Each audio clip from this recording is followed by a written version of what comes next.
Hey Leute, schön, dass ihr heute wieder mit dabei seid.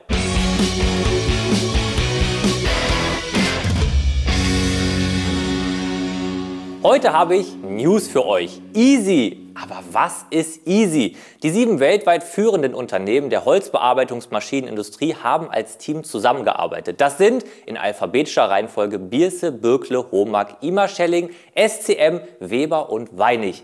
Diese 7 Firmen haben eine gemeinsame Sprache definiert, um alle Holzbearbeitungsmaschinen zu verbinden. Das ist ungefähr so, als wenn ich meinen Laptop mit einem USB-Kabel an den Drucker anschließe. Ich muss dann nichts mehr machen. Die beiden verbinden sich quasi automatisch und so läuft das auch mit Easy. Es muss also keine individuelle Schnittstelle mehr programmiert werden und eine Gesamtsteuerung des Produktionsprozesses kann ganz einfach eingerichtet werden. Ich kann das ja nicht ganz glauben, aber diese 7 Unternehmen haben es echt geschafft. Demnächst könnt ihr eure Kantenanleihmaschine ganz einfach mit euren anderen Maschinen vernetzen.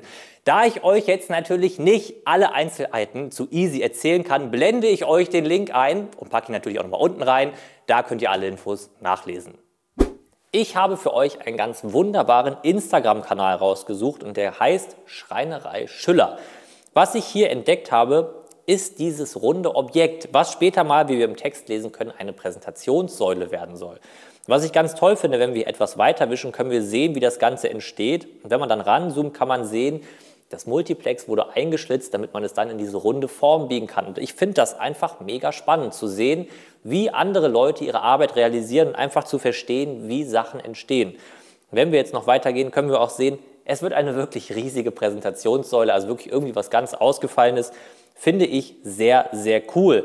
Was ich auch sehr cool finde und entdeckt habe, ist dieser Post hier. Wir sehen ein schönes Schild, Schüller Schreinerei Innenausbau. Und darunter steht Werkstattromantik. Solche tollen Sachen machen unsere Mitarbeiter in ihrer Freizeit. Das finde ich aus ganz vielen Gründen ganz, ganz toll. A, der Arbeitsplatz sollte natürlich schön sein, damit man sich wohlfühlt. Und so kann man sich ganz toll mit der Firma identifizieren. Und es ist natürlich super klasse, wenn die Mitarbeiter nicht nur Lust haben, sowas zu machen, sondern dann auch noch so ein tolles Ergebnis dabei rauskommt. Das spricht wirklich für eine ganz tolle Arbeitsmotivation. Und der Arbeitsplatz sieht einfach super, super cool aus. Dann habe ich noch was entdeckt, wo ich dachte, Moment mal, das ist doch hier ein Cover. Es ist aber gar kein Cover, denn die Schreinerei Schüller war der BM-Titelstar. BM? Ich lese ja sehr gerne Fachliteratur und hier habe ich die BM aus dem Mai 2022 vor mir. Und da gibt es auf der Seite 82 einen ganz wunderbaren Artikel, der heißt Fürs grüne Gewissen. Da geht es um Peter Dissenbacher, der schon vor längerer Zeit eine unglaublich gute Idee hatte. Und zwar hat er Paulownia-Holz als Hybrid nach Europa und vor allen Dingen auch nach Deutschland geholt und ist in Kulturen, also in Farmen, angebaut.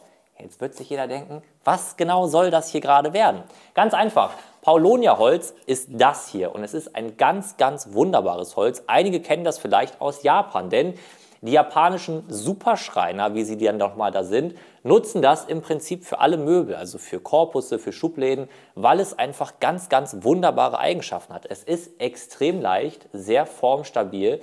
Es wächst extrem schnell nach und das ist auch das, was Peter entdeckt hat. Und es hat in einigen Hinsichten ähnliche Eigenschaften wie Tropenholz. Das heißt, im Prinzip ist dieses Holz der absolute Jackpot für zum Beispiel Leute, die Vans ausbauen oder auch ganze Tiny-Häuser bauen. Wenn das also für euch spannend ist oder ihr euch einfach für Holz oder gute Geschäftsideen interessiert, lest euch auf jeden Fall ab Seite 82 Artikel nochmal durch. Ich mache das jetzt nämlich auch nochmal. So Leute, das war's schon wieder für dieses Mal, aber ich habe natürlich noch eine super tolle, ich würde mal fast sagen, Insider-Info für euch. Die Frage ist ja immer, Jonas, wann findet denn eigentlich die nächste Ligna statt? Und das kann ich euch sagen, vom 15. bis 19. Mai 2023. Also nächstes Jahr. Es ist nicht mehr lange hin. Und wenn ihr die Zeit genauso gut überbrücken wollt wie ich, dann schaut euch doch gerne unseren neuesten Vorortbeitrag an, den ich euch hier und vielleicht auch unten einmal verlinkt habe. Also viel Spaß beim Anschauen. Wenn ihr da unten schon seid, abonniert doch gerne diesen Kanal und drückt die Glocke, damit ihr bis zur nächsten Ligna auch kein Video verpasst. Also macht's gut. Ciao.